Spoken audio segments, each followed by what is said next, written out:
अनिल महेश्वरी जी, चुनाव के दौरान ये सवाल बार बार हुआ कि सत्ता विरोधी लहर का फायदा कांग्रेस का उठाने जा रही है, कांग्रेस को मिला। लोकसभा चुनाव का जिक्र भी हुआ और भीतरघात, और अभी देवेंद्र ने जिस बात का जिक्र किया, कई जगहों पर बीजेपी के पेच इसलिए फंसते हुए दिख रहे हैं क्योंकि हैट्रिक पर उनके विधायक हैं और तीसरी बार मौका मिले ना मिले, जनता दे ना दे, सरकार को भी आपको हैट्रिक चाहिए। इन सबको देखते हुए ये माहौल क्या कह रहा है? देखिए, जनता का जो मन है ना, जनता का मन इस तरह से है जैसे बाढ़ आती है। जब नदी की बाढ़ आती है तो एक तरफ को बह जाती है। अभी सोनी जी ने एक जेंटलमैन के नाते बड़ा हल्का सा इशारा आपको करा कि ये चुनाव जो होगा ये ऐसा नहीं है कि जो मार्जिन के ऊपर होगा, ये चुनाव बहुत क्लियर चुनाव होगा जैसे अब तक का महसूस हो रहा है। तो ये सब माहौल देखते हुए बहुत सारी चीज़ें तो हम अखबार वालों ने बनाई है। इनकम्बेंसी वर्ल्ड है, जब इलेक्शन के रिजल्ट आ जाते हैं तो हम एक सहारा ले लेते हैं इनकम्बेंसी का, उससे पहले तो इनकम्बेंसी नहीं दिखाई देती जी। तो ये बहुत सारी टर्मिनोलॉजी है, लेकिन वोटर हमारा बहुत होशियार है और वोटर कास्टिज्म से भी ऊपर उठकर वोट देता है। ये बात नहीं कि कास्टिज्म पे ऊपर हो। पिछले ही लोकसभा चुनाव में बीजेपी के धर्मवीर सिंह भिवानी से जीते जी। ये माना जाता है कि जाटों ने उन्हें वोट नहीं दी, कांग्रेस के राव दान सिंह को दी अहीर को, और अहीरवाल से राव इंद्रजीत ने वोट दिलवाई इनको। उस दिन सोनी जी मेरे साथ जब बैठे थे, हम बैठे थे सोनी जी के साथ, सोनी जी ने जब भी बात स्पष्ट कर दी कि ये दोनों सीटें जो हैं राव इंद्रजीत की वजह से मिल रही हैं, वरना राव दान सिंह को, अहीरों को तो राव दान सिंह को वोट देनी चाहिए थी, उन्होंने उन्हें नहीं दी, धर्मवीर को दी है। जाटों को धर्मवीर को देनी चाहिए थी, धर्मवीर को नहीं दी, राव दान सिंह को दी।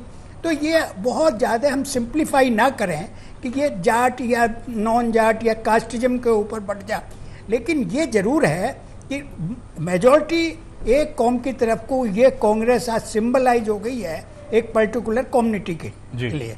और भजन लाल जी ने पूरी जिंदगी पॉलिटिक्स में इसी बात का फायदा उठाया, उनको अलग करके नॉन जाटों को इकट्ठा करके जो स्टेट में राजनीति करी।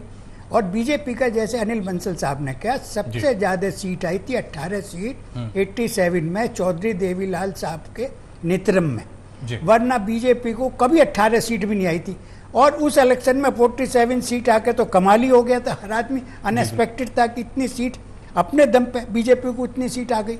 लेकिन वो उसका फायदा उठाने में बीजेपी के लिए तो मुझे ऐसा लगता है राष्ट्रीय स्तर पे भी और ये प्रदेश के स्तर पर एक काका गाड्डिल बहुत बड़े कांग्रेस के नेता हुए, जिनके बेटे भी गाड्डिल साहब कांग्रेस के मंत्री रहे। काका गाड्डिल जो पंडित जवाहरलाल नेहरू के कंटेम्प्रेरी थे जी, उन्होंने एक बार कहा पंडित जवाहरलाल नेहरू के लिए, बोले ये वो बदनसीब आदमी है जिसे हिंदुस्तान की जनता ने अपना सब कुछ सौंप दिया और ये उसका लेस मात्र फायदा उठाने में नाकामयाब रहा। हरियाणा की जनता ने अपना सब कुछ बीजेपी को सौंप दिया था, बीजेपी ने क्या करा आपके हमारे सामने है, वही राष्ट्रीय स्तर पे है।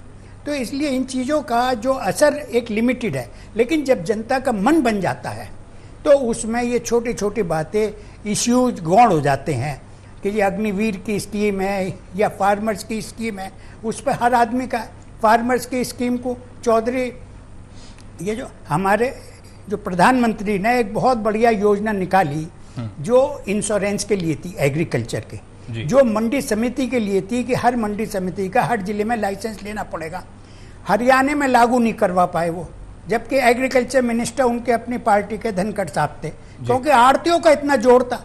उस इलेक्शन को, उस आंदोलन को पूरे मीडिया ने ऐसा पोर्ट्रेट कर दिया जैसे किसानों का आंदोलन, वो आंदोलन तो आड़तियों के दम पे लड़ा गया, आड़तियों के लिए लड़ा गया जी। तो ये बहुत सारे इश्यूज, बहुत सारी चीजें होती हैं जिनका लोगों को पता भी होता है, नहीं भी पता हो पाता, कैसे प्रचार होता है, इन सब चीजों को देखते हुए जब, लेकिन असली बात यह कि जनता जब मन बना लेती है तो उसके सामने मन के बारे में ही तो जानने की कोशिश कर रहे हैं। बंसल साहब के पास मैं आ रहा हूँ, लोकसभा चुनाव को आधार बना नहीं सकते क्योंकि अलग अलग मूड होता है, इससे पहले भी अलग अलग मूड रहा है हरियाणा की जनता का, ये सभी कहते हैं।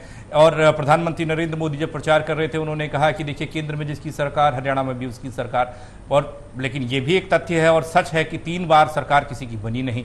ऐसे में अब किसके दावों पर हम विश्वास करें या सच्चाई कहाँ पर दिखाई देती है? देखिए, जो विधानसभा लोकसभा ये कई राज्यों में हम देख चुके हैं, पैटर्न बिल्कुल डिफरेंट रहा है। हमने हिमाचल प्रदेश में देखा, वहाँ सरकार बदल गई, जबकि लोकसभा में सारी सीटें वहाँ बीजेपी ने जीती। हमने दिल्ली में देखा कि 70 में से 67, 70 में से 62 और लोकसभा में उनका खाता नहीं खुला। तो ये निश्चित रूप से इसमें दो राय नहीं है कि जब राष्ट्र का चुनाव हुआ, लोकसभा का चुनाव हुआ, तो नरेंद्र मोदी जी एक बड़ा चेहरा थे और उनके सामने कोई विकल्प उस तरह का मौजूद नहीं था, क्योंकि राहुल गांधी को जो है लोगों ने उनकी टक्कर का नहीं माना, आम आदमी ने भी नहीं माना। पर यही बात जब हर विधानसभा चुनाव में आप प्रधानमंत्री नरेंद्र मोदी जी के चेहरे पर वोट कैसे लेंगे? आपको प्रदेश स्तर पर नेतृत्व देना होगा। और अगर आपके मनोहर लाल, मैंने जैसे शुरू में कहा, मनोहर लाल जी अच्छा काम कर रहे थे, वो 47 में उनके नाम पर तो चुनाव नहीं लड़ा गया था, वो तो चुनाव मोदी जी के चेहरे पर लड़ा गया था। उसके बाद वो सीएम बने, फिर उनके नेतृत्व में 5 साल बाद चुनाव हुआ तो सीटें घटकर 40 रह गई, और फिर आपने उनको फिर भी 4.5 साल और चलाया और फिर लोकसभा चुनाव से पहले बदला। तो ये जो बात है कि डबल इंजन की सरकार या केंद्र में है तो राज्य में भी होगी, अब ये बहुत ज्यादा चलता नहीं है। देखिए, कर्नाटक में कांग्रेस को बहुमत मिला और लोकसभा चुनाव में उतने खराब परिणाम नहीं आए, उनके फिर भी अच्छे परिणाम आए। तो प्रधानमंत्री जी के नाम पर राष्ट्र का चुनाव है, मतदाता उसको सोचते हैं, और ये कई राज्यों में ऐसा देखा गया है कि राष्ट्र का चुनाव अलग है और राज्य का चुनाव अलग है। राज्य में हमको राज्य में अच्छे नेता डेवलप करने होंगे। ये बीजेपी नए प्रयोग कर रही है। मान लो उत्तराखंड में उन्होंने धामी विधानसभा चुनाव हार गए, फिर भी उनको मुख्यमंत्री बना दिया। जब राजस्थान में पर्चा राजनाथ सिंह की जेब से निकली पर्ची और वसुंधरा जी उसको पढ़ रही थी तो वो होठ पिचका रही थी, सबने देखा कि भाई आपकी चॉइस क्या है। तो जो राज्य, आप ये मानकर चलेंगे कि प्रधानमंत्री जी हर चुनाव में अपनी साख को दांव पर लगाएंगे, तो मुझे लगता है ये बात ठीक नहीं है। आपको राज्यों में भी नेतृत्व को डेवलप करना पड़ेगा, मजबूत करना पड़ेगा और विकल्प उभारने पड़ेंगे।